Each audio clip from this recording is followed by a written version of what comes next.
บัวอะไรเอ่ยไม่รู้บัวอะไรเอ่ยไม่รู้จักจมสักที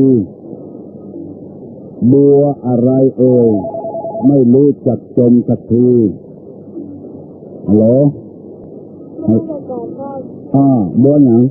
บัวลอยถูกต้องครับน้องอามเนาะโอ้ถูกต้องวันนี้ม่วนเลย